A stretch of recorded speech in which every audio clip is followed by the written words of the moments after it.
महाविद्यालयाच्या internal quality assurance sale अर्थात IQAC विभागाच्या वतीने सुरू असलेल्या या प्राध्यापक प्रबोधिनी अंतर्गत आज आपण विचारांचं हे 13वं पुष्प गुंफणार आहोत। या 13व्या पुष्पाच्या निमित्ताने ऑनलाईन पद्धतीने जॉईन झालेले आजच्या कार्यक्रमाचे अध्यक्ष तथा महाविद्यालयाचे प्राचार्य माननीय Bapusaheb doctor ST Sonawane sir, त्याचप्रमाणे हे 13वं विचार पुष्प जे गुंफणार आहेत ते आपल्या महाविद्यालयातील वनस्पतीशास्त्र विभागाचे प्राध्यापक माननीय प्राध्यापक डॉक्टर YS मोरे सर, आपणा दोघांचं सुरुवातीला सहर्ष स्वागत करतो। त्याचप्रमाणे या IQAC चे कोऑर्डिनेटर प्राध्यापक डॉक्टर राम पेटारे, या प्राध्यापक प्रबोधिनीचे कोऑर्डिनेटर प्राध्यापक डॉक्टर PP तलवारे, प्राध्यापक MV बळसाने सर आणि सर्व प्राध्यापक प्राध्यापकेतर कर्मचारी, विद्यार्थी मित्रांनी मैत्रिणींनो, आपणा सर्वांचं सुरुवातीला सहर्ष स्वागत करतो। आज आपल्या विचारांचं हे 13वं पुष्प आहे।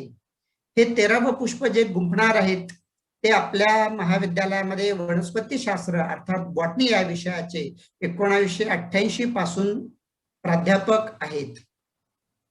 प्राध्यापक डॉक्टर YS मोरे सर हे राष्ट्रीय आणि आंतरराष्ट्रीय स्तरावरच्या जर्नल्समध्ये त्यांचे पेपर्स प्रकाशित झालेले आहेत। त्याचप्रमाणे विविध परिषदांमध्ये देखील त्यांनी आपला सहभाग नोंदविलेला आहे। असे प्राध्यापक डॉक्टर YS मोरे सर आज आपल्याला वनस्पती शास्त्रामधल्या जे काही गुण आहेत किंवा त्याचे ऍप्लिकेशन्स आहेत याबद्दल आपलं मनोगत व्यक्त करणार आहे, आपले विचार आपल्याला ऐकवणार आहेत। मी प्राध्यापक डॉक्टर मोरे सर यांना विनंती करतो की त्यांनी आपल्या मंथनास सुरुवात करावी। प्राध्यापक मोरे सर। आजच्या कार्यक्रमाचे माननीय अध्यक्ष आमचे मार्गदर्शक प्राचार्य बापूसाहेब ST सोनवणे सर, प्राध्यापक प्रबोधिनी संयोजन समितीचे प्राध्यापक डॉक्टर PP तलवारे सर, प्राध्यापक MV बळसाने सर, ICAC समितीचे सदस्य डॉक्टर RK पेटारे सर व आजचे सूत्रसंचालक डॉक्टर खोडके सर यांचे मी प्रथमतः स्वागत करून माझं मनोगत व्यक्त करण्यास सुरुवात करतोय। त्याचबरोबर आज ऑनलाईन उपस्थित सर्व प्राध्यापक प्राध्यापकेतर बंधू भगिनी विद्यार्थी मित्रांनो, तुमचं मी स्वागत करतो व माझ्या प्राध्यापक प्रबोधिनीच्या मनोगतास सुरुवात करतोय। माझा आजचा विषय आहे applications of applied botany. Applied botany किंवा वनस्पती शास्त्राची उपयुक्तता। तर वनस्पती शास्त्र आणि मानव यांचं आधी कालापासून जवळचं नातं आहे। तर वनस्पती शास्त्र या शाखाचा अनेक शतकांपासून आपल्याला अन्न, वस्त्र, निवारा या मूलभूत गरजा पूर्तीसाठी उपयोग होत आहे। आपण वनस्पतींवर अवलंबित राहतो। वनस्पती आपल्याला पोषण मूल्य देतात, कार्बोहायड्रेट, प्रथिने, प्रोटीन्स, विटॅमिन, साखर, स्टार्च इत्यादी सगळ्या प्रमुख गरजा व आपलं पोषण करण्यासाठी अन्न निर्मितीचे काम वनस्पती करतात। खऱ्या अर्थाने आपल्याला वनस्पती ह्या सर्व अंगांनी उपयुक्त असतात। वनस्पतीपासून कपडा किंवा कापूस ही आपली दुसरी गरज, महत्वाची गरज पूर्ण केली जाते। तसे अनेक धागे देणारे वनस्पती, नारळ, ज्यूट, आंबाडी इत्यादींचा पण उपयोग आपल्याला होतोय। त्याचबरोबर वनस्पती आपल्याला तिसरा उपयोग म्हणजे घर बांधणीसाठी लाकूड निर्मिती करतात, निवारा निर्मितीसाठी लाकूड देतात। त्याचबरोबर लाकडाचा उपयोग आपल्याला फर्निचर, जहाज बांधणी, रेल्वे स्लीपर कन्स्ट्रक्शन अशा हजारो उद्योगांमध्ये त्याचा वापर चाललेला आपल्याला माहित आहे। त्याचबरोबर लाकडापासून आपल्याला अनेक प्रकारचे उत्पादने मिळायला लागलेले, त्यामध्ये ह्या आपल्या 3 बेसिक गरजा ज्या की अन्न, वस्त्र, निवारा व्यतिरिक्त आपल्याला आता वनस्पतींचा अप्लाइड उपयोग माहित होऊन आपण अनेक प्रकारचे प्रॉडक्ट्स कारखानदारीमध्ये उत्पादित करू लागलो आहे। त्याचबरोबर आपल्याला वनस्पती शास्त्र शाखाच्या अप्लाइड बॉटनीच्या काही महत्वाच्या शाखा, उदाहरणार्थ biotechnology, genetical engineering, horticulture, agriculture, green house, tissue culture, micro propagation, plant breeding, floriculture, environmental management, plant pathology, bio informatics अशा असंख्य अप्लाइड शाखांचा उल्लेख आपल्याला या ठिकाणी करता येईल। त्यापैकी काही उपयुक्त शाखांचा उपयोग मी या ठिकाणी आपल्यापुढे मांडणार आहे. त्या सर्व शाखांचा उपयोग आपल्याला आज रोजगार निर्मितीसाठी होत आहे. वनस्पती शास्त्राच्या अभ्यासाचा व संशोधनाचा उपयोग आज आपल्याला अप्लाइड मध्ये कन्व्हर्ट करता आलेला आहे.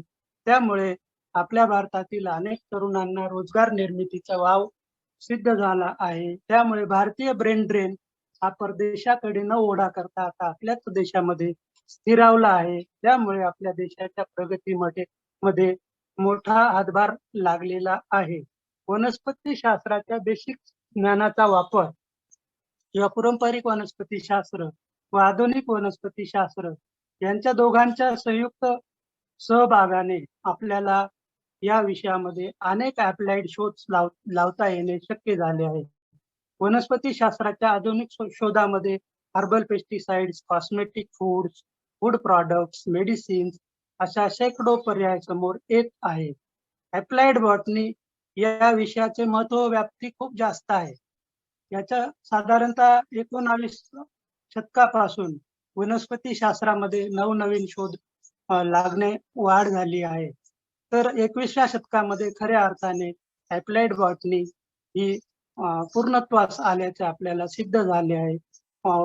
अप्लाइड बॉटनीचा प्रॅक्टिकल ओरिएंटेड भाग आपल्याला स्किल बेस्ड मॅन पॉवर निर्मितीसाठी उपयोगात येत आहे. खऱ्या अर्थाने आपला देश स्वयंपूर्ण होत आहे. त्यासाठी खालील काही महत्वाच्या उपयुक्त शाखांचा मी या ठिकाणी उहापोह करत आहे. अप्लाइड बॉटनी मधील सगळ्यात महत्वाची शाखा आहे बायोटेक्नॉलॉजी व ट्रान्सजेनिक प्लांट्स निर्मिती.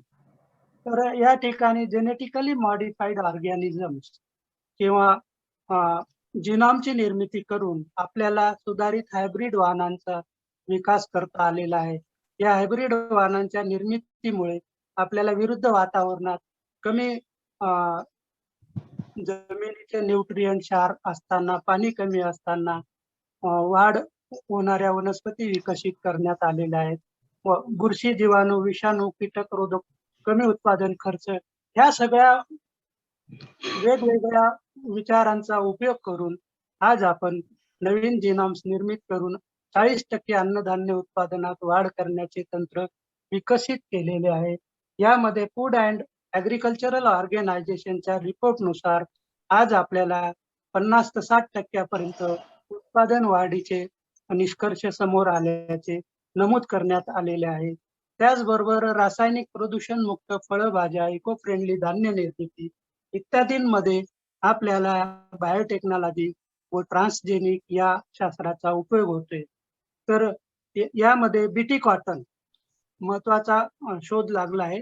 याच्यामध्ये विशिष्ट जनुकाचा बदल केल्यामुळे कापूस उत्पादनात क्रायजिन्स ही बॅक्टेरियापासून निर्मित झालेली बॅसिलस तुरिंगिजेनेसिस, बॅक्टेरिया पेशीचं नाव आहे बॅसिलस तुरिंगिजेनेसिस, ही ग्राम पॉझिटिव्ह बॅक्टेरियाचा शोध लागून त्याच्या जीन्स पासून कपाशीमध्ये जीनचा संकर करून नवीन कपाशीचा वाण उत्पादित करण्यात आलेला आहे. या नवीन वाणामुळे कपाशी उत्पादनावर 50% वाढ झाल्याचे सिद्ध झालेले आहे व त्याच्यावरील रोग नियंत्रण, कीड नियंत्रणासाठी खर्च शून्यावरती आणण्यात आलेला आहे. तर अशा प्रकारे या क्रायजीनचा वापर करून बायोटेक्नॉलॉजिकली अनेक प्लांटची निर्मिती करणे आता शक्य झालेले आहे. त्याचप्रमाणे आपल्याला बीटी कॉटन, बीटी भेंडी, BT tomato, BT brinjal, BT tobacco, BT म्हणजे बायोटेक्नॉलॉजिकली प्रोड्युस्ड प्लांट्स यांचा आपल्याला उत्पादन घेता येणे शक्य झालेले आहे. त्याचप्रमाणे अप्लाइड बॉटनीचा उपयोग करून आपण हर्बिसाइड रेजिस्टन्स किंवा उपद्रवी तण रोधक वनस्पतींच्या व्हरायटी निर्माण करण्याचे तंत्र विकसित केले आहे. जेनेटिकली मॉडिफाईड ऑर्गॅनिझमचा उपयोग करून तणरोधक वाहनांची निर्मिती करणे आज आपल्या शास्त्रज्ञांपुढे आव्हान आहे.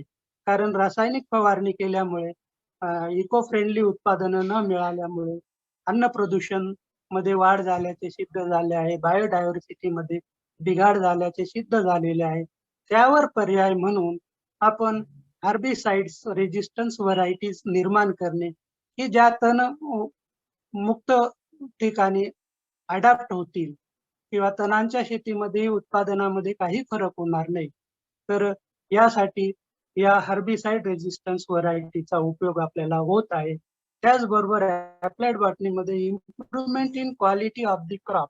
तर पिकांच्या क्वालिटीमध्ये आज क्वालिटीला महत्व आहे. कलर, फ्रेशनेस किंवा टेस्ट ह्या सगळ्या गोष्टी आपल्याला इम्प्रूव्ह करण्यासाठी क्वालिटी इम्प्रुव्हमेंट तंत्राचा उपयोग करून यामध्ये ट्रान्सजेनिक तंत्रज्ञान वापरण्यात येते.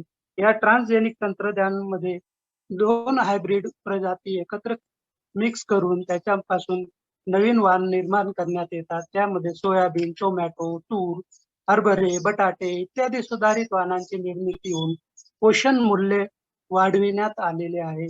त्यामुळे आपल्याला चांगल्या प्रतीच्या अन्न, विटॅमिन, आयर्न इत्यादी युक्त आहार प्राप्त व्हायला लागलेला आहे. त्याचबरोबर गोल्डन राईस या नवीन वाणाचा शोध लागल्यामुळे राईस पासून आपल्याला ॲनेमिया, क्षयरोग, रक्तक्षय या आजारावरती विलास सापडलेला आहे. कारण ह्या गोल्डन राईस मध्ये विटॅमिन ए व आयर्नची प्रचूर प्रमाणात, जास्त प्रमाणात उपलब्धता असल्यामुळे आपल्याला क्षयरोग कंट्रोल करण्याचे साध्य झालेलं आहे. त्याचप्रमाणे cholesterol, sugar कंट्रोलसाठी black rice, black wheat, खपली गहू, नागली आदी गहू इत्यादींचे संकरित विकसित केल्यामुळे डायबिटीस सारख्या आजारावरती पूरक आहार म्हणून या नवीन संकर किंवा ट्रान्सजेनिक वाहनांचा उपयोग आपल्याला करता येऊ लागला आहे. त्याच प्रकारे क्रॉप्स फॉर इंडस्ट्री, तर कारखान्यांसाठी इंडस्ट्रीजला प्लांट्स वरती अवलंबित राहावं लागतं. तर प्लांट सोर्स पासून कच्चा माल पासून पक्का माल करण्याकरता सगळ्यात बेसिक सोर्स म्हणजे प्लांट्स आहे. तर वनस्पतीजन्य प्रोडक्शन, उदाहरणार्थ enzyme, rubber, sugar, starch, oil, biodiesel, biodegradable plastics, chemical solvents, ethanol, alcohol, dyes इत्यादींच्या निर्मितीसाठी वनस्पतीच्या सोर्सवरती आपल्याला अवलंबित राहावं लागतं.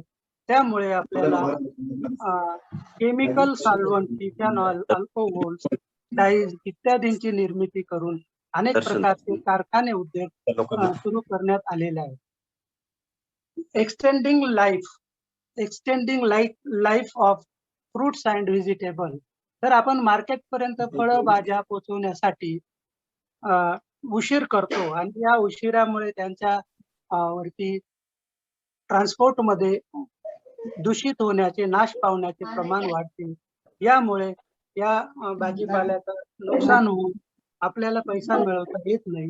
त्यामुळे आता जेनेटिकली मॉडिफाईड टेक्नॉलॉजीमुळे extending of the fruit and vegetables life वाढवण्यात येते.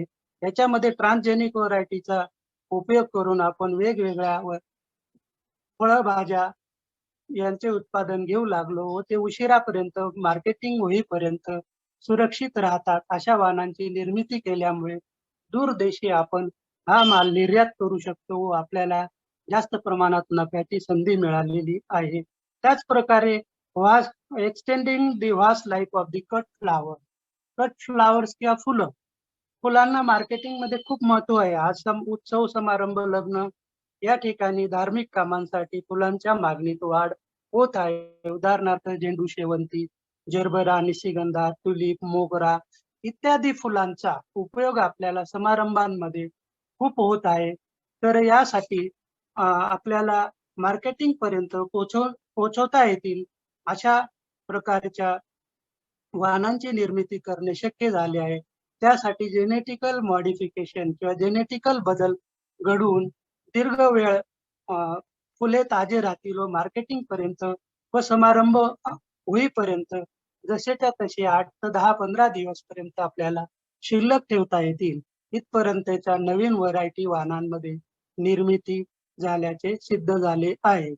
पुढचा अप्लाइड बॉटनी मधील फायटो रेमिडेशन, वनस्पतीचा उपयोग करून प्रदूषण थांबवणे, याला फायटो रेमिडेशन असे म्हणतो आपण. या जैव तंत्रज्ञानाच्या वापरामुळे वनस्पतींच्या मार्फत जमीन, पाणी, हवा प्रदूषण कमी करण्यास मदत झाली आहे. यामध्ये जलपर्णी, उदाहरणार्थ कमळ, हायड्रिला, शेवाळ, इकॉर्निया, बॅक्टेरिया, सूक्ष्मजीव इत्यादींचा वापर करून आपण पाण्यामधील हेवी मेटलचा नायनाट किंवा विघटन करणे शक्य झाले आहे. त्यासाठी ऍडसॉर्प्शन टेक्निकचा पण वापर होतोय. या विशिष्ट वनस्पती मुळांमार्फत या हेवी इलेमेंट्स मेटल्सला ऍडसॉर्ब करतात. त्यामुळे पाण्यामधून या विषारी द्रव किंवा केमिकलचा पण प्रादुर्भाव आपल्याला टाळता येणे शक्य झाले आहे. त्याचबरोबर बॅक्टेरिया व फंजाय यांच्या वापरामुळे जमीन हवा प्रदूषणामध्ये कंट्रोल करण्याचे मार्ग आपण शोधले आहेत. त्याचनंतर अप्लाइड बॉटनीमध्ये मॉलिक्युलर फार्मिंग या नवीन बायोटेक्नॉलॉजी शाखेचा समावेश झालेला आहे. यामध्ये वनस्पतींचा बायोरिएक्टर किंवा बायोकॅटॅलिस्ट म्हणून वापर करण्यात येतो. यामुळे अनेक औषधं नवनिर्मित औषधांमध्ये वाढ करण्यात आलेली आहे. त्यामध्ये neuropeptide, insulin, oxytoxin, serotonin, dopamine, TSS, thyroid stimulating hormones, antibacterial peptides, malarial vaccine, cholera vaccine, biodegradable thromboplastics इत्यादींची निर्मिती करून मेडिसिन निर्मितीस हातभार लागण्यासाठी मॉलिक्युलर फार्मिंग अतिशय उपयुक्त कामगिरी करत आहे. त्याचबरोबर ट्रान्सजेनिक किंवा 2 स्पेशीजचा संकर करून एका झाडावरती 2 प्रकारचे उत्पादन घेण्याचे तंत्र विकसित करण्यात आलेले आहे. उदाहरणार्थ बटाटा अधिक टोमॅटो एकाच झाडावरती मिळवणे, त्यास टोमॅटो असे म्हटले जाते. त्याचबरोबर ब्रासिका नॅपास मुळा अधिक कोबी एकाच झाडावर येणे, मोहरी अधिक मुळा एकाच झाडावर येणे, द्राक्ष अधिक बेरी एकाच झाडावर उत्पादित करणे, अशा प्रकारे ट्रान्सजेनिक अनेक फळ व भाज्या उत्पादनांमध्ये आज मॉलिक्युलर फार्मिंग वरदान ठरत आहे. त्यानंतरचा बायोलॉजिकल कंट्रोल किंवा सजीव सजीवांचा मारक संवारक ठरतो. या तंत्रज्ञानाचा वापर करून उपद्रवी सजीवांची वाढ थांबवणे, पॅथोजन किंवा रोगकारक विषाणू, बुरशी, जीवाणू यांचे उच्चाटन करण्यासाठी वापर करणे. उदाहरणार्थ वांगे, ऊस, तांदूळ, हरभरा इत्यादी पिकांवरती कीटक किंवा इतर रोग येतात आणि कीटक यांचा प्रादुर्भाव होतो, तर त्यांचे नियंत्रण करण्यासाठी विशिष्ट मायक्रोबची निर्मिती करून बायोलॉजिकल कंट्रोल या मेथडने सजीव सजीवाचा मारक ठरतो व त्या आजाराचा प्रादुर्भाव आपल्याला त्या पिकावरून हटवता येतो. त्याचप्रमाणे रेड रॉट, ऊसावरील अतिशय घातक आजार रेड रॉट असे म्हणून याला ओळखले जाते. या आजारावरती बुरशीचा वापर करून रेड रॉटचं उच्चाटन करणे शक्य झालेले आहे. त्याचबरोबर उपद्रवी तण गवत आपल्या शेतांमध्ये, बांधांवरती, पडीत जागेवरती उपद्रवी गवत, उदाहरणार्थ काँग्रेस ग्रास, जगभर असलेली मोठी समस्या म्हणजे काँग्रेस ग्रास किंवा काँग्रेस गवत.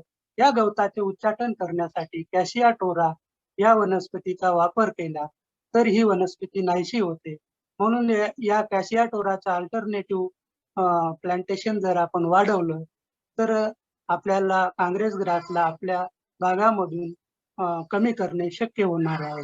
त्यानंतर वीड मॅनेजमेंट या अप्लाइड ब्रँचच्या विषयात वीड मॅनेजमेंट बाय फंजाय, तणनाशक बुरशींचा उपयोग करून रोगांचा प्रादुर्भाव कमी करणे. यामध्ये पक्सिनिया नावाच्या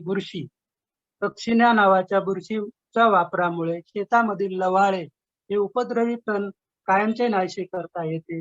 तर यासाठी याचा बायोलॉजिकल कंट्रोल म्हणून, तणनाशक बुरशी म्हणून वापर करणे शक्य झालेले आहे. त्यामुळे वीट, राईस, शुगर केन किंवा इत्यादी प्रकारच्या अनेक पिकांमध्ये उपद्रवी लवाळी तणाचा कंट्रोल करणे शक्य झालेले आहे. त्यानंतर बायोडायव्हर्सिटिकल कॉन्झर्वेशन किंवा जैवविविधतेचे जैवविविधतेचे संवर्धन करणे. जैविकदृष्ट्या नाहीशा होणाऱ्या वनस्पती इंडेंजर्ड प्लांट म्हणून ओळखल्या जातात. त्यांचे सर्वेक्षण करून संरक्षित क्षेत्रात त्यांची वाढ करणे, लागवड करणे, विकसित करणे हे आज गरजेचे झालेले आहे. त्यामुळे अनेक औषधी वनस्पती, धार्मिक वनस्पती, सौंदर्य प्रसाधक वनस्पती यांचे संवर्धन करणे शक्य झाले आहे. त्यासाठी इन सिटू किंवा परिक्षेत्रामधील वनस्पतींचा सर्वे घेणं व ज्या नाहीशा होणार आहेत त्यांच्या बियाण्यांच्या मेंटेनन्स करून लागवड करणे किंवा एक्स सिटू म्हणजे परिक्षेत्राबाहेरील, देशाबाहेरील वनस्पती ज्या आपल्याकडे नाश पावणार आहेत किंवा संपण्यात आलेल्या आहेत त्यांचे पण संवर्धन या तंत्रज्ञानाच्या साहाय्याने करता येते. त्यामध्ये gene bank, botanical garden, herbarium, plant breeding, seed banks इत्यादींचा उपयोग होत आहे. यामुळे आपल्याला इंडेंजर्ड किंवा जैविक दृष्ट्या ज्या स्पेशीज आज नाश पावण्याच्या बॉर्डरवरती आहेत, ज्या लिव्हिंग फॉसिल म्हणून ओळखल्या जात आहेत, तर त्यांचं संवर्धन करणं आपल्याला शक्य झालेले आहे. नंतर हर्बल कॉस्मेटिक्स, वनस्पतींपासून कॉस्मेटिक किंवा सौंदर्य प्रसाधने बनवणे. अनादी काळापासून सौंदर्य प्रसाधने अतिशय महत्वाचे आहेत. तर यांचा उपयोग वापर लक्षात घेता सौंदर्य प्रसाधन निर्मिती या उद्योग व्यवसायाकडे जगाचे लक्ष लागलेले आहे. यामध्ये कोरफड, हळदी, नीम, शतावरी अशा असंख्य वनस्पतींपासून सौंदर्य प्रसाधने निर्मित करून आपण मानवाच्या सौंदर्य प्रसाधनासाठी उपयोग करत आहोत. तर यासाठी अनेक इंडस्ट्रीज आज भारतामध्ये व भारताबाहेर कार्यरत झाल्या आहेत. त्यात प्रामुख्याने डाबर, गोदरेज, विको, पतंजली अशा अनेक असंख्य इंडस्ट्रीजचा समावेश या हर्बल कॉस्मेटिक्स मार्फत करण्यात आलेला आहे. कॉस्मेटिक निर्मितीमध्ये करण्यात आला आहे. त्यामुळे तरुणांना अनेक जॉब किंवा संधी उपलब्ध झाल्या आहेत व आर्थिक स्थितीमध्ये स्तर उंचावण्याची मदत झालेली आहे. हर्बल न्यूट्रिसाइड्स किंवा न्यूट्रिएंट रिच फूड्स तयार करणारे ही एक नवीन अप्लाइड ब्रँडचा संशोधन झालेले आहे. यामध्ये मानवाच्या आरोग्यास उपयुक्त सप्लिमेंटरी फूडची निर्मिती केली जाते. त्यात व्हिटॅमिन, प्रोटीन, मिनरल्स युक्त अन्न निर्मिती करणे शक्य झालेले आहे. त्यामध्ये उदाहरणार्थ नोनी जेली, मायक्रोन्यूट्रिएंट बिस्किट्स, अँटीऑक्सिडंट्स, व्हिटॅमिन युक्त पावडरी, टॉनिक्स, टॅबलेट, स्पेस चॉकलेट्स. यामध्ये स्पायरुलिना नावाची एक अल्गी, गोड्या पाण्यामधील वाढणारी अल्गी, याचा जर उपयोग करून आपण चॉकलेट्स बनवल्या तर एका स्पायरुलिना चॉकलेटमध्ये दिवसभर लागणाऱ्या कॅलरीज आपल्याला उपलब्ध होतात व अशा प्रकारच्या चॉकलेट्स आपल्याला पर्वतारोहणासाठी, अवकाश यात्रींसाठी किंवा दूरदेशी आपल्याला अन्न मिळणार नाही अशा देशी ठिकाणी पोचल्यानंतर या चॉकलेट्सचं जर सेवन केलं तर आपल्याला बऱ्याच काळ एनर्जी किंवा कॅलरीज टिकवण्याची क्षमता त्यांच्यापासून आपल्याला साध्य होते. त्यानंतरचा अप्लाइड पॉइंट आला आहे अलोपॅथी, सजीवांचा सजीवातील विषाने नायनाट करणे. तर वनस्पतींमध्ये अनेक वनस्पतींमध्ये मुळं, कंद, पानं, फुलं यांच्यामध्ये नैसर्गिक द्रव असतात व ते विषारी असतात, अल्कॅलाइड युक्त असतात किंवा पॉयझनिंग असतात. तर अशा पॉयझनस मटेरियलचा एक्स्ट्रॅक्शन काढून त्यापासून तणनाशक किंवा कीटकनाशक यांचा विकसित करता येतात. यामध्ये आपण उदाहरणार्थ गंगूताई, धोत्रा, सप्तपर्णी, नीम, निलगिरी, बेशरम, मोहरी यांच्यापासून तण व कीटक कंट्रोल करण्याचे तंत्र विकसित झालेले औषध आज आपल्याला उपलब्ध झाले आहे. यामुळे सेंद्रिय पद्धतीने आपल्याला कृषी उत्पादने घेता आलेले आहेत व हे उत्पादन इको फ्रेंडली असल्यामुळे निसर्ग बॅलन्स मेंटेन करण्यासाठी पण महत्वाच्या ठरलेल्या आहेत. त्यानंतरच्या पुढील अप्लाइड आस्पेक्ट आहे इथिनोबायोलॉजी. इथिनोबायोलॉजी किंवा जडीबुटी शास्त्र अनादी काळापासून आदिवासी किंवा ग्रामीण जनता वनस्पतींचा प्राथमिक उपयोग किंवा जडीबुटींचा प्राथमिक विलाज करून घरच्या घरी आजार दुरुस्ती करणे माहिती आहे. त्यापासून अन्न, फळ, मांस इत्यादी वनभाज्या यांचा उपयोग आदिवासी भागात सर्रास औषधी म्हणून करण्यात येतो. तर त्या औषधांचा उपयोग आपण माहीत करून जर त्याच्यापासून नवीन कारखाना निर्मित करून कारखान्यात औषधे निर्मित करून फार्माकोग्नॉसिस्ट मार्फत संशोधन करून त्यातील गुण ओळखून जर औषध निर्माण केले तर अनेक दुर्धर आजारांवरती त्याचा फायदा झाल्याचे सिद्ध झालेले आहे. ज्यामध्ये स्किन कॅन्सर, एड्स, फंगल, जॉइंटिस, डायबिटीस इत्यादी आजारांवरती या प्रकारच्या औषध निर्मिती इथिनोबायोलॉजी मार्फत आपल्याला करता येते. त्याच प्रकारे सगळ्यात महत्वाचा अप्लाइड आस्पेक्ट टिश्यू कल्चर किंवा मायक्रो प्रोपोगेशन या तंत्रज्ञानाला ऊती संवर्धन असे म्हटले जाते. या नवीन तंत्रज्ञानाचा उपयोग करून ऊती किंवा एका पेशीपासून संपूर्ण सजीव विकसित करण्याचे जे तंत्र आहे त्यास टिश्यू कल्चर असे म्हटले जाते. या टिश्यू कल्चरच्या लॅबोरेटरीमध्ये पेशींपासून विकसित वनस्पती रोप तयार करणे किंवा ऑर्गन्स तयार करणे, अॅनिमल्स मध्ये ऑर्गन तयार करण्याची एक तंत्र विकसित झालेले आहे. जसं हार्ट किंवा सेल्स पेशी यांची निर्मिती करणं शक्य झालेलं आहे. ब्लडला अल्टरनेटिव्ह लॅबोरेटरी ब्लड निर्मित करण्यासाठी टिश्यू कल्चरचा विचार चालू आहे. तर या पद्धतीने नवनवीन शोधांमध्ये टिश्यू कल्चरचा फार महत्वाचा वाटा आहे. यामध्ये ऊस, केळी, गुलाब, चंदन विकसित केलेले आहेत. अशा अनेक प्रकारच्या पिकांमध्ये विकसित करून वनस्पतींचे नवीन व्हरायटीज वाण निर्माण करण्यात आले. त्यामुळे क्वालिटी व क्वांटिटी दोघांमध्ये वाढ झाल्याने आपल्या देशामध्ये उत्पादनाची संधी वाढलेली दिसून येते. टिश्यू कल्चर यामध्ये एका सेलचं अनेक सेल्स मध्ये निर्मिती करणे, त्या सेल्स पासून कॅलस फॉर्मेशन होतो व या कॅलसचे असंख्य तुकडे करून एक सारखे सजीव, एका सारख्या झेरॉक्स कॉपीज बिलकुल सेम टू सेम, तर या प्रकारच्या झेरॉक्स कॉपीज या क्लोन्स मार्फत तयार करून त्यांना लॅबोरेटरीमध्ये अडॅप्ट करतात. आणि लॅबोरेटरीमध्ये अडॅप्ट केल्यानंतर टोटीपोटेन्सी या तंत्राने, टोटीपोटेन्सी म्हणजे काय की काही सेल्स हार्मोनच्या माऱ्यामुळे रूट्स फॉर्मेशन करतील आणि काही सेल्स या स्टेम फॉर्मेशन करतील किंवा शूट फॉर्मेशन करतील. आणि अशा प्रकारे एका सेल पासून मल्टी सेल्ड एंटायर्ड ऑर्गॅनिझम किंवा पूर्ण वनस्पती विकसित करण्याचे तंत्र आपल्याला माहीत झालेले आहे. या पद्धतीने टिश्यू कल्चर ही अतिशय महत्वाची शाखा आहे. याच्यामध्ये मायक्रो प्रोपोगेशन ही एक टेक्नॉलॉजी ऍड झालेली आहे.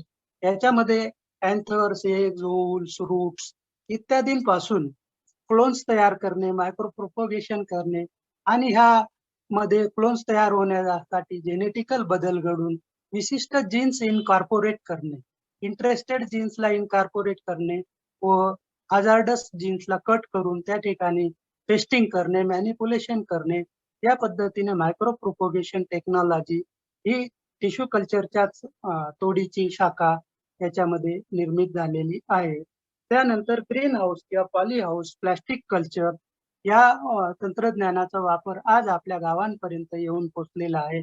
पॉली हाऊस वापरामुळे एक्सपोर्ट क्वालिटीचे फळं फुलं उत्पादन, भाजीपाले उत्पादन करणे शक्य झालेले आहे. या मध्ये ग्रीन हाऊस शेतीमुळे आपल्याला कमी क्षेत्रामध्ये दर्जेदार उत्पादन घेण्याची संधी प्राप्त झालेली आहे.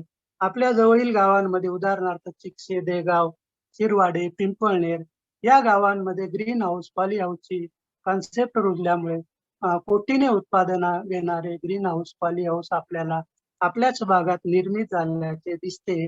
ग्रीन हाऊस मध्ये काकडी, टोमॅटो, गुलाब, ट्युलिप, जरबेरा, लिली, मिरची इत्यादी हजारो प्रकारच्या वनस्पतींची वाढ करून, नियंत्रित वाढ करून त्याच्यामध्ये कमी पाणी, कमी न्यूट्रिएंट किंवा हवेपासून संरक्षण, कीटकांपासून संरक्षण करून वनस्पती आपण ह्या हाऊस किंवा होम कंडिशनच्या वातावरणामध्ये ग्रीन हाऊस मध्ये त्याला आवश्यक सगळ्या सुविधा देऊन मेंटेनन्स करून वाढ करण्याचे तंत्र विकसित केलेले आहे. त्यानंतरच्या अप्लाइड ब्रांच मधील बायो इन्फॉर्मेटिक या नवीन शाखेचा आपल्याला अभ्यासामध्ये समावेश करण्यात आलेला आहे.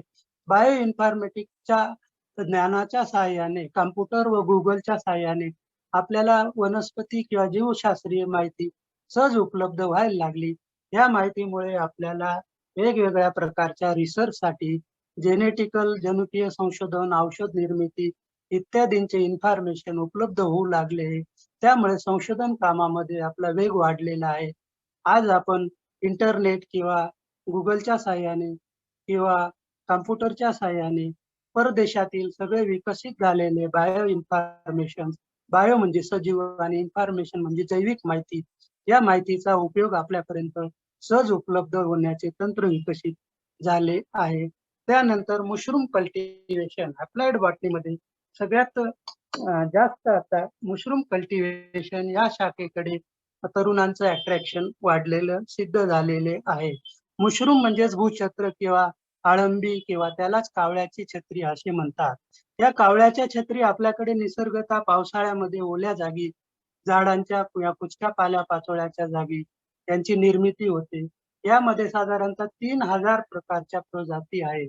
यापैकी काही प्रजाती या खाण्यास योग्य असल्यामुळे भारतामध्ये त्यांचे कल्टिव्हेशन सुरू झालेले आहे. यांच्या कल्टिव्हेशनमुळे तरुणांना जॉब निर्मिती किंवा पैसा रोजगार निर्मितीचे साधनं समोर आलेले आहेत. स्वयंरोजगार निर्मिती करणे शक्य झाले आहे. मशरूम्सला फूड ऑफ गॉड असे म्हटले जाते. कारण मशरूम मध्ये प्रचुर प्रमाणात अन्न घटक आपल्याला बघायला मिळतात, जे सगळेच उपयुक्त आहेत. ज्याच्यामध्ये proteins, vitamins, minerals, high fibre, folic acid, low sugar, low carbohydrates इत्यादींचं समावेशन असल्यामुळे त्याला फूड ऑफ गॉड्स असे म्हटले गेलेले आहे. त्यामुळे मशरूम्स मधील उपयुक्त घटकांमुळे डायबिटीज सारख्या किंवा कोलेस्ट्रॉल वाढीच्या सारख्या आजारांवरती कंट्रोल करणे शक्य झालेले आहे. मशरूम्स हे आजच्या जगातील नॉन व्हेजला अल्टरनेटिव्ह फूड म्हणून बघितले जाते. नॉन व्हेज मध्ये ज्या टेस्ट असतात त्याच प्रकारच्या सगळ्या टेस्ट व घटक किंवा त्यापेक्षा जास्त घटक हे मशरूम मध्ये आपल्याला बघायला मिळतात. म्हणून मशरूम कल्टिव्हेशन हे आता आपल्याला गावोगावी घरोघरी सुरू करता येणारा लघु उद्योजक किंवा होम बिझनेस म्हणून याच्याकडे बघता येईल. तर होम बिझनेस पासून तर लाखोपर्यंत मेगा इंडस्ट्रीज पर्यंत मशरूमची व्याप्ती आपल्याला वाढलेले आढळून आलेले आहे. त्यानंतरचा अप्लाइड आस्पेक्ट म्हणजे recycling of the waste material. Waste material किंवा घन कचरा, शहरातील कचरा, गावातील कचरा, शेतातील कचरा, घरातील कचरा, वेस्टेज ऑल. तर ह्या सगळ्या मटेरियलला आपल्याला सायकलिंग करणं हे अवघड काम झालेले आहे. डम्पिंग ग्राउंड अपुरे पडायला लागले. मोठ्या शहरांमधून हजारो टन्स रोजच्या कचरा निर्मित होतो. तर ह्या कचऱ्याला विल्हेवाट लावण्यासाठी वनस्पती शास्त्रामधून काही सूक्ष्मजीव विकसित करण्यात आलेले आहेत आणि या विकसित केलेल्या सूक्ष्मजीवांचा मारा केल्यामुळे या कंपोस्ट करण्यासाठी या वेस्टेज मटेरियल इझिली डिसइंटिग्रेट होतं किंवा डिसोसिएट होतं आणि त्यामुळे आपल्याला कमी कालावधीमध्ये प्रदूषण मुक्त कंपोस्ट तयार करून शेतांमध्ये त्याचा खत म्हणून उपयोग करणे शक्य झालेले आहे. त्याचबरोबर बायोजिओकेमिकल सायकल्स रेग्युलेट करण्यासाठी पण या वेस्ट मटेरियलचं रिसायकलिंग या मायक्रोब्स द्वारा शक्य झालेले आहे. त्यानंतरचा सगळ्यात मोठा उद्योग म्हणजे ऍग्रिकल्चर किंवा कृषी कर्म. जगभरातील सगळी जनता ही कृषी कर्मावर जास्त करून अवलंबित आहे. भारतातील 80% लोक हे शेती किंवा कृषीवरती अवलंबित आहे. तर या अशा मोठ्या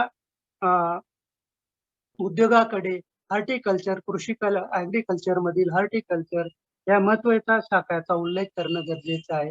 हॉर्टिकल्चर मध्ये फ्लोरिकल्चर, ओलिकल्चर, पोमोकल्चर या 3 प्रकारच्या शाखांचा उल्लेख करता येईल. फ्लोरिकल्चर म्हणजे फुलं उत्पादन करणं, ओलिकल्चर म्हणजे व्हेजिटेबल उत्पादन करणं आणि पोमोकल्चर म्हणजे फ्रूट प्लांटचं कल्टिव्हेशन किंवा उत्पादन करणं. अशा ह्या अप्लाइड आस्पेक्ट ऑफ बॉटनी च्या हॉर्टिकल्चर शाखेचा उपयोग करणे शक्य झालेले आहे. या शाखेच्या उपयोगामुळे उत्पादन व दर्जामध्ये वाढ झाल्याचे सिद्ध झाले आहे. यामुळे चांगल्या प्रतीचे उत्पादने घेऊन आपण मार्केटिंग मध्ये भरपूर नफा कमवण्याचे मार्ग शोधले आहेत. खऱ्या अर्थाने अप्लाइड बॉटनी आणि इकॉनॉमिक बॉटनी ह्या दोघांचा जवळचा संबंध आहे. म्हणजे वनस्पती शास्त्र आणि ऍग्रिकल्चर व इकॉनॉमिक्स म्हणजे पैसा, अर्थ त्यांचा जवळचा संबंध आहे. त्याच पद्धतीने ऍग्रिकल्चर या शाखेचा अजून एक राजकीय दृष्ट्या फार महत्वाचा इफेक्टिव्ह फॅक्टर म्हणून बघितलं जातं.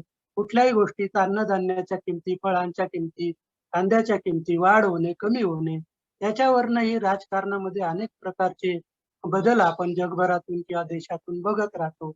यावरनं पंतप्रधान पदापासून सुद्धा पद उच्चित होण्यासाठी या ऍग्रिकल्चर शाखेच्या अनेक कलाकारी किंवा कृती आपल्याला माहीत आहेत. त्यानंतर सिल्व्हिकल्चर किंवा वनस्पतींचा इमारती लाकडासाठी किंवा जहाज बांधणीसाठी, कृषी साहित्यासाठी वापर होण्यासाठी नवनवीन वनस्पतींचा शोध घेणे. उदाहरणार्थ साग साग सारख्या वनस्पती, बांबू सारख्या वनस्पती यांचे वाण संशोधित करणे आणि त्यांच्यापासून आपल्याला कृषी कर्मासाठी किंवा agricultural construction of railway sleepers यांच्यासाठी सिल्व्हिकल्चर या शाखेचा उपयोग करणे शक्य झाले आहे. त्यानंतरची सगळ्यात महत्वाची शाखा अजून येते प्लांट प्रोटेक्शन, वनस्पतींचे संवर्धन करणे. वनस्पतींवरती अनेक आजार रोग आलेले आहेत. प्रत्येक सजीवावरती जसे आजार आहेत, मानवपासून तर सूक्ष्म जीवांपर्यंत प्रत्येकाला आजार हे शाप आहेत. तर या आजारांपासून वनस्पतींचं संरक्षण करणं याकरता प्लांट प्रोटेक्शन ही शाखा कायम कार्यरत आहे. यामध्ये वनस्पतींचे रोग निदान करणे व रोग निदान करण्यासाठी फवारणीच्या औषधांचे शोध घेणे, संशोधन करणे या कामी या प्लांट प्रोटेक्शन शास्त्राच्या शाखेचा उपयोग केला जातो. यामध्ये fungal, bacterial, viral, pest, flies, nematodes, beetles, insects असे अनेक उपद्रवी घटक जे वनस्पतींना रोगकारक आहे, तर त्यांचं संशोधन करून त्यांच्यावरती वनस्पतींचा वापर करून औषधं फवारणी करून वनस्पतीपासून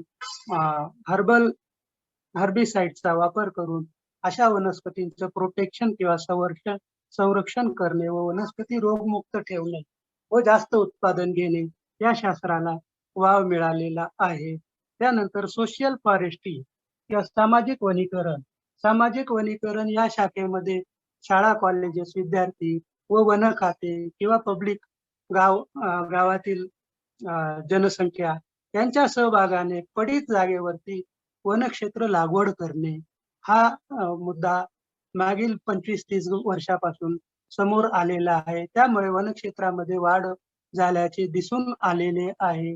नैसर्गिकरित्या 65% वनक्षेत्र असावे, पण ते आता मानवी हस्तक्षेपामुळे वनांच्या संख्या घटलेल्या आहेत आणि त्या पुन्हा वाढ होण्याकरता सामाजिक वनीकरण या शाखेचा समावेश करणं गरजेचं आहे. यामुळे सोशल फॉरेस्ट्रीकडे आज आपल्याला आशेने बघावं लागेल. सोशल फॉरेस्ट्रीसाठी कॅनल, रोड साईड, रस्ते, पडीत जमिनी, गायराना, डोंगर उताराच्या जमिनी इत्यादी ठिकाणी प्रचूर वाव आहे. तर यामुळे आपल्या महाराष्ट्रातील 15% वरती आलेल्या फॉरेस्ट व्याप्त एरिया हा 65% पर्यंत शिफ्ट करायचा आहे, वाढवायचा आहे. अन्यथा आपल्याला आपल्या महाराष्ट्राचे वाळवंट झाल्याचा वेळ लागणार नाही, वाळवंटामध्ये रूपांतर होण्यास वेळ लागणार नाही. त्याकरता सोशल फॉरेस्ट्री या शाखेचे योगदान महत्वाचे ठरत आहे. प्लांट ब्रीडिंग, हायब्रिडायझेशन या टेक्निकद्वारा क्लोन, मास, प्युअर लाईन सिलेक्शन अशा पद्धतीच्या तंत्रज्ञानाचा उपयोग करून अन्न, फळं, धान्य, भाज्या उत्पादन करण्यासाठी नवीन व्हरायटीची निर्मिती करण्यात आली आहे. त्याचबरोबर फळांच्या क्वालिटी व क्वांटिटी मध्ये वाढ करण्यात आली आहे. सीडलेस फ्रूटची निर्मिती करण्यात आली आहे. अनेक फळांमध्ये बिया ह्या आपल्याला अनावश्यक भाग म्हणून वाटतात, तर त्यापासून आपण सीडलेस फ्रूट किंवा बिया विरहित फळांची निर्मिती करणे शक्य झाले. यामध्ये टरबूज, टोमॅटो, ऍपल, बोर, सिलेक्शन शेवंत, तैवान पपया, सीडलेस मँगो, आंब्यामधील कोळी नाहीशी केलेली आता. तर अशा पद्धतीने अनेक वनस्पतींच्या सीडलेस वनस्पतींची निर्मिती करणे शक्य झालेले आहे. यामध्ये प्लांट ब्रीडिंग या शाखेचा खूप महत्वाचा मोलाचा मुद्दा आपल्याला सापडलेला आहे. यामध्ये धान्य निर्मितीसाठी उदाहरणार्थ गव्हाची निर्मिती करण्यासाठी मेक्सिकन व्हरायटी सोनारा 64 अँड लर्नो राजो 64 या मेक्सिकन व्हरायटीचा संकर भारतीय व्हरायटीशी करून आपल्याला गव्हाचे नवीन वाण विकसित करण्यात आलेले आहेत. त्यामुळे आपल्याला ग्रीन रिव्होल्युशन किंवा हरित क्रांती झाल्याचे आठवते. यासाठी MS स्वामीनाथन व MP सिंग या 2 भारतीय शास्त्रज्ञांनी प्लांट ब्रीडिंग याच्यामध्ये गव्हाच्या प्रजाती विकसित केल्यामुळे खऱ्या अर्थाने आपल्या भारतातील अन्न टंचाईवरती मात करणे शक्य झालेले आहे. त्यानंतरचा अप्लाइड आस्पेक्ट येतो फार्मॅकोग्नॉसी. फार्मॅकोग्नॉसी म्हणजे औषध निर्माण शास्त्र. वनस्पती शास्त्राची ही एक अतिशय महत्वाची शाखा आहे की याच्यापासून ड्रग्ज, अँटीबायोटिक्स, टॉनिक्स इत्यादींची निर्मिती केली जाते. वनस्पतींमध्ये ग्लायकोसाइड्स, अल्कॅलाइड्स, ड्रग्ज, सायरप, टॅबलेट निर्मिती करणारे घटक आपल्याला प्रचुर प्रमाणात मिळतात. त्यामुळे फार्मॅकोग्नॉसी ही अतिशय महत्वाची मेडिकल शाखेची होम शाखा म्हणून बघितले जाते. अनेक नवीन औषधांचा शोध लावून आजारांवर इलाज करण्यासाठी फार्मॅकोग्नॉसी ही आशेचा किरण म्हणून उदयास आलेली शाखा आपण आज अनुभवत आहोत. यामध्ये अनेक आयुर्वेदिक मेडिसिनची उत्पादने घेणे, अनेक औषधी कंपन्यांची निर्मिती करणे, संशोधन यामध्ये मोठ्या प्रमाणात वाढ करण्यासाठी वाव आहे. त्यानंतर इंडस्ट्रियल बॉटनी या शाखेचा समावेश करण्यात येईल. अप्लाइड बॉटनीमध्ये इंडस्ट्रियल बॉटनी किंवा कारखानदारी पूरक वनस्पती शास्त्र उद्योग उद्योग वनस्पती शास्त्राचा पूरक म्हणून उपयोग करून घेणे व उद्योग वाढीस लावणे. यामध्ये fermentation industries, sugar industries, paper industries, antibiotic industries, biofertiliser industries अशा मोठ्या इंडस्ट्रीजचा समावेश करणं शक्य झालेले आहे. फर्मेंटेशन इंडस्ट्रीमध्ये ग्रेप्स, ऍपल्स, पोमोग्रेनेट्स किंवा इत्यादी फळं, अशी फळं, गहू, बाजरी, ज्वारी इत्यादी धान्य यांचे किण्वन क्रिया करून फर्मेंटेशन टेक्नॉलॉजीद्वारा अल्कोहोल, विटॅमिन्स आणि विनेगारची निर्मिती करणे शक्य झालेले आहे. त्याचबरोबर शुगर इंडस्ट्री, साखर कारखाना अतिशय सगळ्यात जास्त जॉब निर्मिती करणारा उद्योग म्हणून साखर कारखान्यांकडे बघितले जाते. एका साखर कारखान्याच्या निर्मितीमुळे साधारणतः 1.5 लाख लोकांना रोजगार मिळतो. तर अशा मोठा रोजगार देणारी कारखाने आपल्या महाराष्ट्रात भरपूर प्रमाणात आहेत. त्यापैकी 50% साधारणतः 500 ते 600 साखर कारखाने होती. त्यापैकी 50% साखर कारखाने आज आजारी आहेत, पडीत म्हणून आहेत. तर इतक्या प्रकारे जॉब निर्मित झालेले बेरोजगारीत रूपांतरित करण्यासाठी सुद्धा त्याच्याकडे कारखानदारीचा संशोधन किंवा अभ्यास करणे गरजेचे झालेले आहे. साखर कारखान्यांपासून आपल्याला पर्यायी उत्पादने पण घेता येतात. उदाहरणार्थ electricity, bio fertiliser, ethanol production, साखर उत्पादन इत्यादी प्रकारचे उत्पादने मिळवणे शक्य झालेले आहे. त्याच प्रकारे वनस्पतींपासून पेपर इंडस्ट्रीज, टेक्सटाईल इंडस्ट्रीज यांच्यापासूनही जॉब निर्मितीमध्ये प्रचंड वाव आपल्याला बघायला मिळतो. तसेच अँटीबायोटिक इंडस्ट्री अनेक प्रकारचे अँटीबायोटिक्स विकसित करून टॅबलेट्स किंवा रोगांचे निदान करण्यासाठी औषध निर्मिती करणे शक्य झालेले आहे. त्याचबरोबर बायोफर्टिलायझर इंडस्ट्रीमध्ये बॅक्टेरिया, अल्गी व फंजा या सूक्ष्म जीवांचा वापर करून बायोफर्टिलायझर निर्मितीचे कारखाने सुरू झालेले आहेत. यामुळे केमिकल किंवा रासायनिक फर्टिलायझर्स वरती अवलंबित न राहता बायोफर्टिलायझरचा वापर वाढलेला आहे. यामुळे इको फ्रेंडली उत्पादने आपल्याला घेता येणे शक्य झाले. रासायनिक खतांचा भरपूर वापर केल्यामुळे आपल्या जमिनी नापीक झालेल्या आहेत. त्यामुळे जमीन प्रदूषण किंवा सॉइल पोल्युशन, वॉटर पोल्युशन इत्यादी समस्या पुढे आलेल्या आहेत. त्याचबरोबर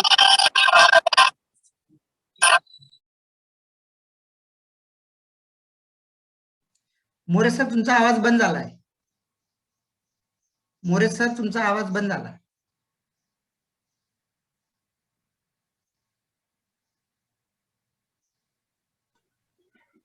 कोडके सर. हो सर, त्यांना आवाज चालू करायला सांगितलं. किती राहिलं? किती 5 राहिलं? मिनिटं राहिले, 5-10 5 मिनिट राहिले. हा, चला कंटिन्यू करा. हो हो, येतोय का आवाज आता? हो सर, येतोय. हो सर, येतोय. Okay, thank you.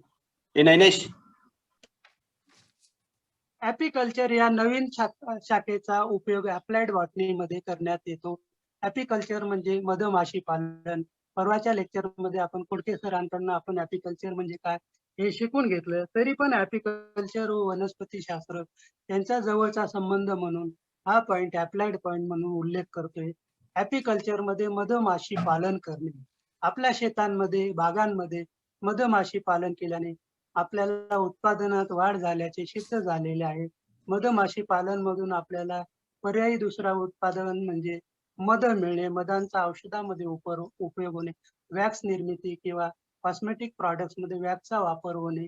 त्याचबरोबर मधमाशींच्या दंशापासून ॲक्युप्रेशरिंग या टेक्नॉलॉजीमध्ये ॲक्युप्रेशर करून अनेक दुर्धर आजारांवरती त्याचा ट्रीटमेंट करणे शक्य झाल्यासाठी या ऍपिकल्चर शास्त्राचा शाखेचा उपयोग होत आहे.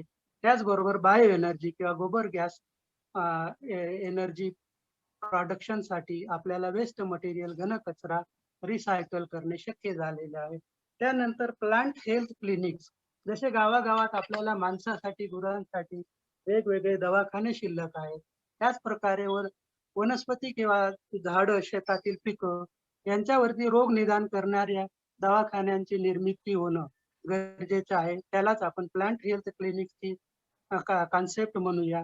यामध्ये बायोसाइड, विडीसाइड, फंजीसाइड्स, बॅक्टेरिया इत्यादी प्रकारचे औषध निर्माण करून यावरील आजारांचे कंट्रोल करण्याकरता प्लांट हेल्थ क्लिनिक्सची कॉन्सेप्ट आता गावागावात रुजवणे गरजेचे आहे. यासाठी वनस्पती शास्त्र किंवा कृषी शास्त्रातील तरुणांना संधी आहे. त्यानंतरचा अतिशय महत्वाचा विषय अजून समोर घेतोय मी, फोरेन्सिक सायन्स किंवा गुन्हेगाराचा शोध लावणे. आज गुन्हेगारीत खूप वाढ झालेली आहे. अगदी क्राईम एव्हरीवेअर, प्रत्येक ठिकाणी आपल्याला रोज काही ना काही गुन्हेगारीच्या प्रवृत्ती समोर असलेल्या व्यक्ती किंवा गुन्हे बघायला मिळतात. या गुन्हेगारी शास्त्र शाखेचा व वनस्पती शास्त्र शाखेचा जवळचा संबंध असल्यामुळे वनस्पती ह्या आय विटनेस म्हणून वापरण्यात येतात. ज्या ठिकाणी गुन्हा घडला, समजा जंगलामध्ये, शेतामध्ये किंवा बाहेर कुठेही गार्डन मध्ये गुन्हा घडलेला असेल, तर त्या ठिकाणी वनस्पती या आय विटनेसचे काम करतात. डोळे देखी आंखो देखी हालत त्या ठिकाणी आपल्याला इन्व्हेस्टिगेटर्सला पुरवतात. त्यामध्ये गुप्तचर, डिटेक्टिव्ह, CID, जासूस यांना या ज्ञानाचा फार मोठा उपयोग होतो. या ठिकाणचे स्पॉट रिपोर्ट घेऊन fungal spores, pollen grains, soil particles, गवताचे नमुने, लाकडाचे खोडांचे नमुने, टिश्यू सेल वॉलचे नमुने, हेअर, ट्रायकोम्स, काटेरी फळे इत्यादी जमा करून यांचा प्रूफ म्हणून वापर केला जातो आणि या प्रूफचा गुन्हेगाराशी संशयितापर्यंत पोहोचवून त्याच्या जवळील असलेले कपडे किंवा अवशेष किंवा संशयित वस्तू यांच्यावरती यांचे क्रॉस चेकिंग मध्ये अवशेष तपासले जातात आणि त्यानुसार गुन्हेगार हा रिलायबली आपण ओळखू शकतो. त्याच्यामधील DNA पार्टिकल, गुन्हेगाराच्या कपडे किंवा वस्तूंवरील DNA पार्टिकलचे संशोधन करून व मिळालेल्या कलेक्ट केलेल्या स्पॉट रिपोर्ट वरनं DNA पार्टिकलची मॅचिंग करून गुन्हेगारी शोध लावणे शक्य झाले आहे. यासाठी MSc इन फोरेन्सिक सायन्स हा आरोग्य विद्यापीठामार्फत विषय सुरू करण्यात आलेला आहे. तर या विषयाकडे अनेक तरुण आता अट्रॅक्ट व्हायला लागले, पण लिमिटेड संख्या आहे. यासाठी एंट्रन्स सिस्टीमने आपण प्रवेश मिळवा आणि प्रचंड पैसे कमवायचा मार्ग सापडेल. त्यानंतर एरोबायोलॉजी ह्या एक प्रमुख शाखेचा आपल्याला विचार करता येईल. एरोबायोलॉजी मध्ये हवेतील spore, fungal spore, bacteria, virus इत्यादींचा कलेक्शन घेणे, एअर सॅम्पलर द्वारा कलेक्शन घेतो आपण आणि ह्या एअर सॅम्पलर द्वारा कलेक्ट केलेल्या स्पोर्स, फंगल स्पोर्स किंवा बॅक्टेरियल व्हायरल स्पोर्स यांचं लॅबोरेटरीमध्ये मायक्रोस्कोप द्वारा निरीक्षण केले जाते आणि या निरीक्षणातून हवेमध्ये येणारे रोग, आपल्याला हवेमार्फत येणारे रोगांचा अंदाज 2 मिनिटं फक्त अंदाज लावता येतो आणि त्यामुळे आपल्याला वेगवेगळ्या रोगांचं संशोधन करणं शक्य झालेले आहे. त्यामुळे रोग येण्याआधीच फवारणीचे उपाय करून आपल्या फळबागा, उदाहरणार्थ द्राक्ष, कांदा इत्यादी प्रमुख पिकांवरती आधीच आपण फवारणी केली तर या एरोबायोलॉजी शाखेचा उपयोग आपल्याला होतो, त्यासाठी उपयोग होतो. त्याच प्रकारे अनेक पिकांवरती वेगवेगळे रोग येतात, त्यांचे पण आपण हवेमार्फत, नमुन्यांमार्फत निदान करून त्यांच्यावरती उपाययोजना करू शकतात. त्याच प्रकारे pollen allergy, fungal spore allergy, infections इत्यादी आपण हवेमार्फत मायक्रोफ्लोरा कलेक्ट केल्यानंतर त्यांचे लॅबोरेटरी निरीक्षण केल्यानंतर विलाज करणे शक्य झालेले आहे. विशिष्ट प्रकारचा फंगस किंवा बॅक्टेरिया, व्हायरस किंवा सूक्ष्मजीव आपण मायक्रोस्कोप मध्ये बघितल्यानंतर त्यावरती काय औषधी विलाज आहे ते नेटद्वारा सर्च करून आपल्याला विलाज करणे सोपे झालेले आहे. त्याचबरोबर एरोबायोलॉजी या शाखेचा उपयोग हवामानशास्त्र खात्यासाठी खूप होतोय. त्याच्यामध्ये हवेतील fungal spore, bacterial spore, micro particles यांच्याद्वारे आपल्याला हवेतील अनालिसिस केल्यामुळे हवेच्या मेट्रोलॉजी मध्ये संदर्भ येतो. त्यामुळे पाऊसमान, वादळे, हवामानातील बदल, तापमानातील बदल इत्यादींचे अंदाज वर्तवण्यासाठी या शास्त्राचा खूप मोठा उपयोग होत आहे. त्यानंतर हायड्रोपोनिक्स किंवा सॉइललेस कल्टिव्हेशन. आता माती काही ठिकाणी मिळणं अशक्य झालेले आहे, जमिनी कमी व्हायला लागल्या आहेत. त्यामुळे आपल्याला हायड्रोपोनिक या टेक्नॉलॉजीचा वापर करणे शक्य झाले. Yes sir. हायड्रोपोनिक्स या तंत्रामध्ये पाण्यामध्ये वनस्पतींची वाढ करणे शक्य झालेले आहे. पाण्यामध्ये आपण सॉइललेस कल्टिव्हेशन म्हणून फळं, फुलं, भाजीपाला इत्यादींची निर्मिती करणे शक्य झालेले आहे. अशा पद्धतीने मी अजूनही 2-3 पॉइंट राहिलेले होते, पण झाले एक मुद्दा घेतो फक्त. संपलं. फ्लोटिंग ऍग्रिकल्चर लास्ट हा, ठीक आहे. कम्प्लीट करा मोरे सर. बस ठीक आहे. हो. समोर हा ठीक आहे. आता प्रश्न कोणाला प्रश्न असतील? हो. नाही, काही नाही. आता काही समजलं ते. प्रश्न असतील तर विचारू शकतात कोणी. चालेल. मोरे सर, मला पहिला प्रश्न होता की तुमचा विषय कुठला होता? मी थोडं लेट जॉईन झालो. Applied botany and use of the plants म्हणजे वनस्पती शास्त्र आणि आधुनिक वनस्पती शास्त्राच्या शाखा व त्यांचा उपयोग. तुम्ही काहीतरी लवाड वगैरे काहीतरी मध्ये शब्द प्रयोग केला. लवाड सायप्रस नावाचं गवत आहे, शेतांमध्ये त्रास देतं ते लवाड. आणि आमच्याकडे ते तुमच्या त्या दौंडी काय भानगड? दौडी म्हणजे आराळी, मोठी आराळी, मोठी आराळी दौडी. मला त्या दवळीचं एक विशेष वाटतं. नेमकं त्याच्यामध्ये काय असतं की त्याचे रूट्स जे असतात ना आतमध्ये, जर ते दवळी वेळेवर जर काढलं नाही तर ते वाढतच राहत. नाही, खाली जे एखादं कसं असतं, ज्याला वारूड लागते, उदी म्हणतो आपण, तो एरिया, तसं ते आतमध्ये संपूर्ण. नंतर मग त्या पलीकडे जेव्हा जाताना त्याला कुंदा असं म्हणतो. माहितीये कुंदा? आमच्याकडे कुंदा पण आहे. आरळीच्या पुढचा प्रकार कुंदा येतो, मोठे म्हणजे कुंदा. त्याच्यामध्ये जसं जेसीबी लागावं तसं त्या ठिकाणी ताकद लागते, टिकावणे कुठेतरी ते निघत नाही. नेमकं त्याच्यामध्ये असा कोणता फॅक्टर असतो की तो फॅक्टर रूट मध्ये आतमध्ये वाढण्यासाठी, मग ते काळी जमीन असो कोणती जमीन असो, नेमकं कोणता त्याला फॅक्टर काय म्हणतात? तर ते वाळल्यानंतर आहे ना डॉर्मंट पिरियड असतो सर त्या तणाचा. जेव्हा पाऊस नसतो, पाणी नसतं, तर त्यावेळेस तो डॉर्मंट पिरियड मध्ये व्हिजिटेटिव्ह प्रोपोगेट होतं, म्हणजे पेशीद्वारे वाढ होते त्याची. तर या पेशी पाऊस नसल्यामुळे सुकतात आणि पाऊस मिळाल्यानंतर पाणी ओढतात.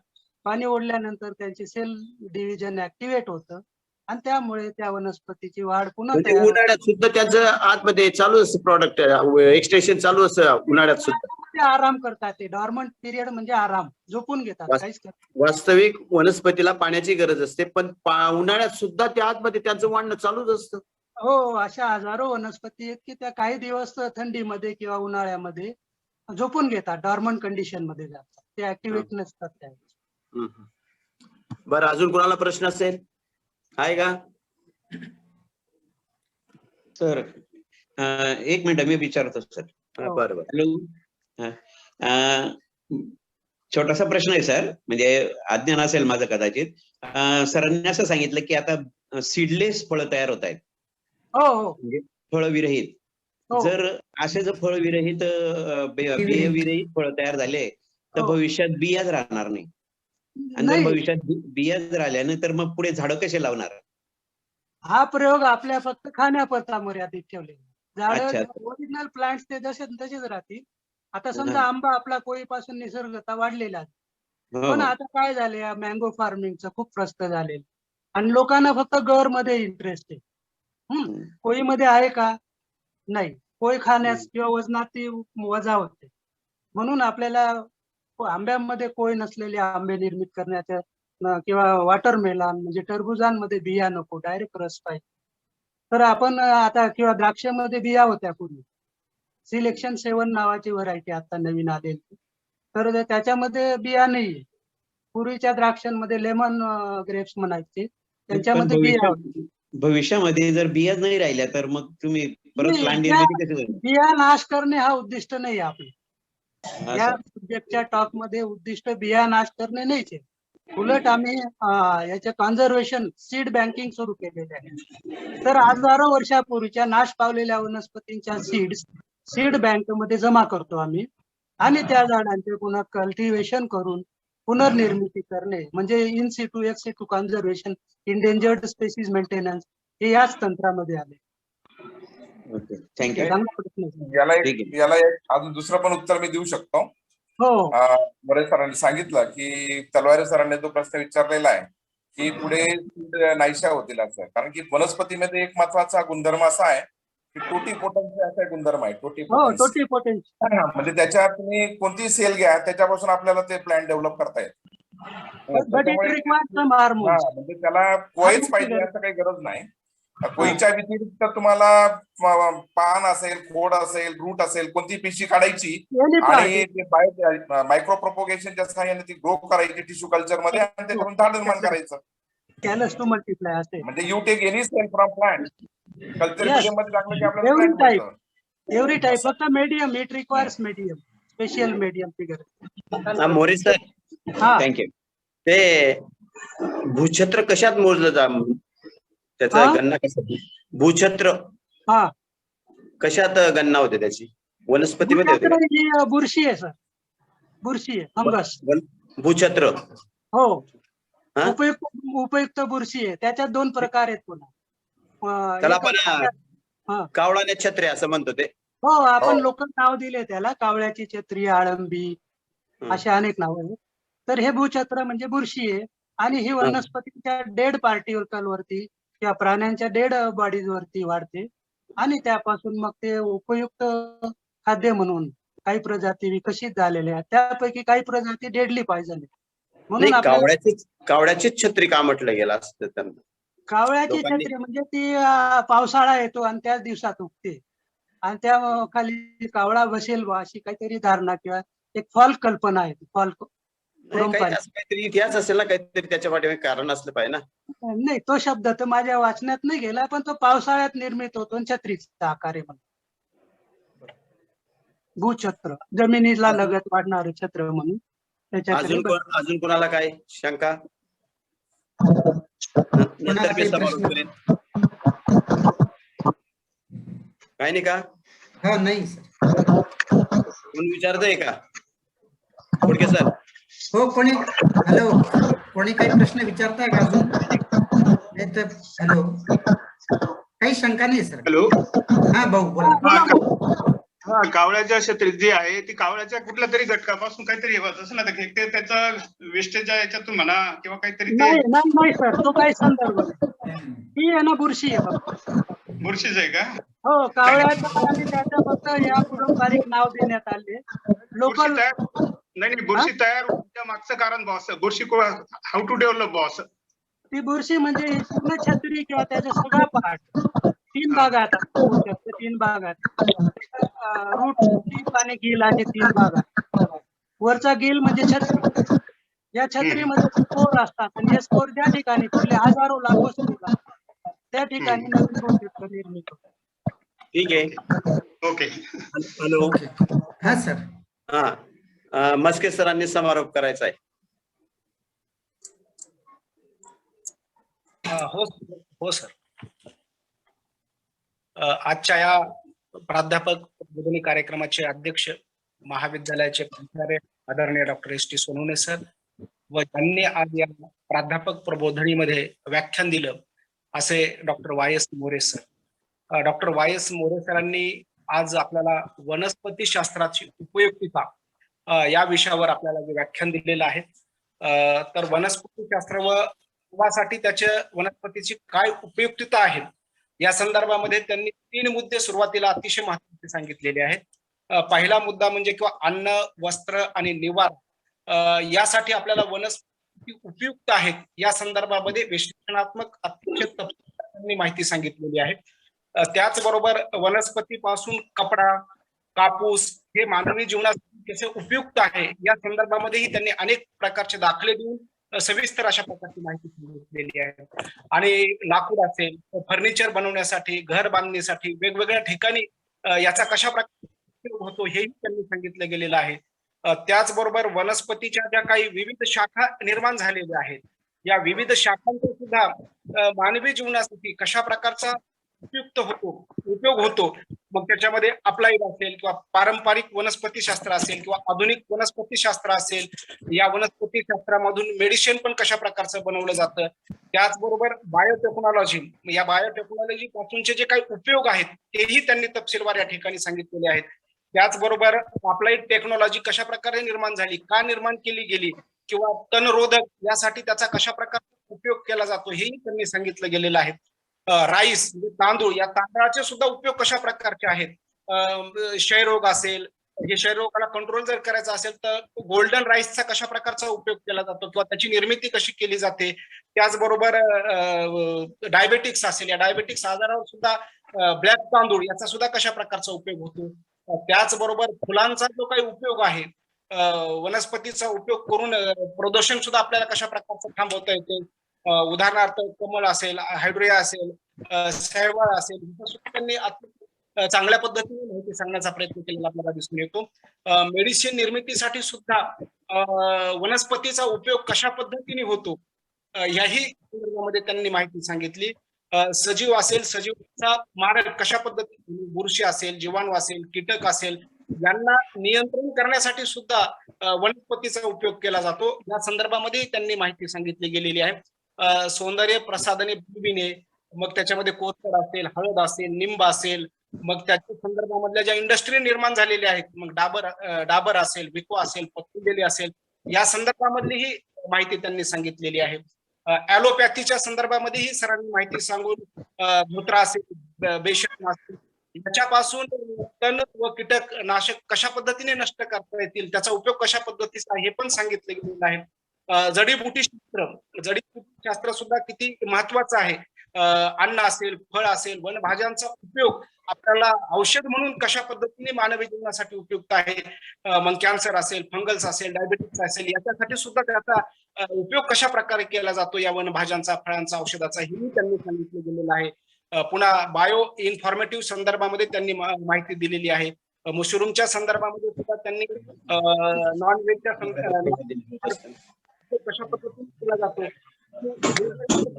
अतिशय तपशीलवार माहिती सांगून, साग असेल, बांबू असेल, या वनस्पतीचा उपयोग कशा पद्धतीने केला जातो. सामाजिक वनीकरण महत्वाचं आहे. त्याचबरोबर आयुर्वेदिक मेडिसिन मध्ये सुद्धा वनस्पतीचा उपयोग कशा पद्धतीने केला जातो.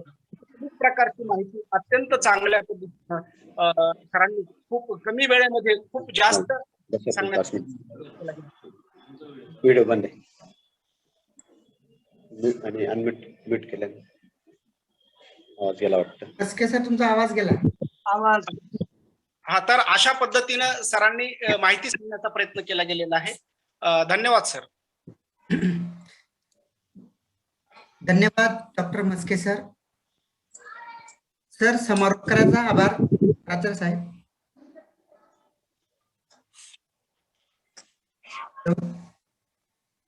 समारोप करतोय.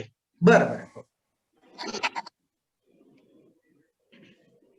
आजच्या प्रबोधनीच्या निमित्ताने, प्राध्यापक प्रबोधनीच्या निमित्ताने, खास करून ज्यांचं व्याख्यान ऐकलं ते प्राध्यापक डॉक्टर वायस मोरे सर, त्यानंतर समालोचन ज्यांनी केलं प्राध्यापक doctor Maske sir, Khodke sir, आणि ज्यांना काम सोपवलंय प्राध्यापक तलवारे आणि प्राध्यापक बडसाई सर. मी उशिरा जॉईन झालो, परंतु योगायोग असा की माझं आज चांगलं नशीब की साक्री महाविद्यालयाच्या प्राचार्य साहेबांच्या कॅबिन मध्ये मी बसलेलो आहे. कारण तुम्हाला सांगायचं, भाषण वेगळं द्यायचं, कृती वेगळी करायची, फक्त बोलायचं आणि मी जॉईन नाही व्हायचं, हे काही माझ्या हिशोबात बसत नाही.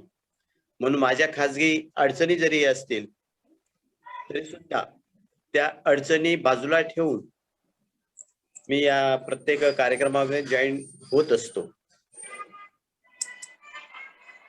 आणि वारंवार असं माझं म्हणणं असतं की पुन्हा रिपीट करतो, माझं खूप आवडतं वाक्य आहे, many people doubtful what you say but people believe what you do.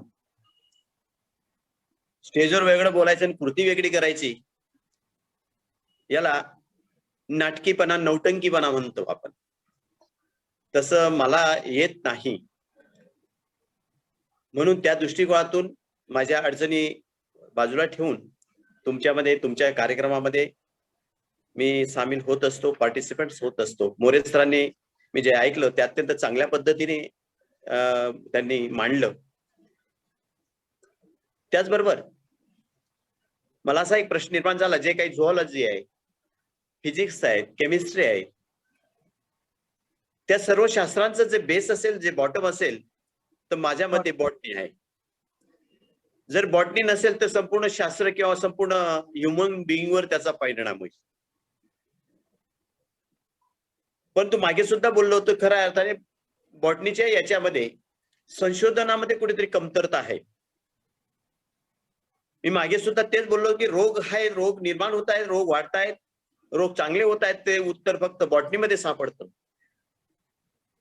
म्हणून जे जुन्या काळामध्ये आपण रामायण महाभारताचं जेव्हा उदाहरण घेत असतो तेव्हा तेच लक्ष्मणाचं उदाहरण असेल ते सुद्धा वनस्पतीने केलंय. ते खरं खोटं रामायण महाभारताचा तो प्रश्न वादविवादाचा आहे.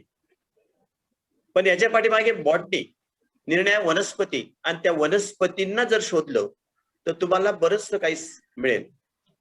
आजही जंगलात जर गेलं तर जंगलामध्ये त्या वनस्पती आणि त्या वनस्पतीपासून तुम्ही निर्णय प्रयोग जर केले, निदान 2 महिने 3 महिने का असेल, एखाद्या समस्या असतील, त्या समस्यांना कोणती वनस्पती, दररोज 4-5 दिवसाचा प्रयोग केल्यानंतर तुम्हाला काहीतरी उत्तर सापडत राहील. म्हणून सर्व विषयांचा राजा, सर्व विषयांचा बेस, सर्व विषयांचं सोल्युशन, ह्युमन बीची निर्मिती आणि त्याच्या पुढे एक मोठीपणा किंवा एक सजीवपणा, त्याला ऍक्टिव्हपणा, हा संपूर्ण बॉटनीवर अवलंबून आहे असं मला व्यक्तिगत वाटतं. म्हणून अत्यंत चांगल्या पद्धतीने मत व्यक्त केलं. मला मध्येच भूछत्र आठवण आलं. भूछत्र ही वनस्पती आहे का काय? कारण ते जमिनीत त्या उकिरड्यामध्ये त्याचे रूट्स असतात. कुठल्याही वनस्पतीचे खाली जमिनीत रूट असतात. म्हणून अत्यंत चांगल्या पद्धतीने चांगल्या वनस्पतींसारखं आपण आपल्या लाईफ मध्ये कार्य करत राहावं. भूछत्रप्रमाणे कधीच करू नये. त्या विशिष्ट काळात उगतात, ते विशिष्ट काळातच संपतात. चिरकालपणे टिकण्यासाठी आणि त्या भूछत्राचा वापर आजपर्यंत मला मेडिसिनसाठी काही ऐकण्यात आला नाही. निर्णय वनस्पतींप्रमाणे आपण लाईफ मध्ये भविष्यामध्ये वाटचाल करावी. म्हणून या निमित्ताने मला एवढं बोलावं असं वाटतं. म्हणून उशिरा काय होईना मला जॉईन होऊन मोरे सरांचं बॉटनी ऐकण्यात मिळालं, त्याबद्दल त्यांचंही अभिनंदन. सर्वांचे आभार. धन्यवाद. धन्यवाद प्राचार्य महोदय. सगळ्या शाखांची जननी म्हणजे वनस्पती शास्त्र आहे अशा प्रकारचं मत आपण व्यक्त केलं. धन्यवाद सर. आजच्या या 13व्या पुष्पाच्या निमित्ताने कार्यक्रमाच्या अध्यक्षस्थानी महाविद्यालयाचे प्राचार्य माननीय Bapusaheb doctor ST. Sonawane sir हे साक्रीहून जॉईन झालेत. ते साक्रीच्या सिगो पाटील महाविद्यालयातील माननीय प्राचार्य साहेबांच्या केबिन मधून बोलताना दिसलेत आपल्याला. धन्यवाद सर. प्राचार्य साहेब पण असेल साक्रीचे, सिगो पाटील महाविद्यालयाचे प्राचार्य डॉक्टर आर यांचे देखील आभार व्यक्त करतो. माननीय सोनवणे सर त्यांचे देखील आभार व्यक्त करतो. त्याचप्रमाणे हे 13वं विचारपुष्प ज्यांनी गुंफलं ते आमच्या महाविद्यालयातील वनस्पती शास्त्र विषयाचे प्राध्यापक माननीय डॉक्टर सर यांनी अतिशय सुंदररित्या आणि संपूर्ण डिटेल माहिती अप्लाइड बॉटनीच्या संदर्भामध्ये त्याच्या विविध शाखा या बाबतीत विस्तृत अशी माहिती आपल्या पुढे मांडलेली आहे. त्यांचे देखील आभार व्यक्त करतो. त्याचप्रमाणे या कार्यक्रमाचं समालोचन यांनी केलं ते मराठी विषयाचे प्राध्यापक डॉक्टर एस.एस. मस्के सर यांचे देखील आभार व्यक्त करतो. सर्व प्राध्यापक ऑनलाईन पद्धतीने जॉईन झाले त्यांचे देखील आभार व्यक्त करतो. संयोजन समिती, प्राध्यापक प्रबोधिनीतील समितीचे सदस्य, आपणा सर्वांचे, त्याचप्रमाणे विद्यार्थी देखील बऱ्याच संख्येने होते, त्यांचे देखील आभार व्यक्त करतो. आणि माननीय प्राचार्य साहेबांच्या परवानगीने हा कार्यक्रम संपला असं जाहीर करतो. प्राचार्य सर बंद करायचं. करा. Thank you.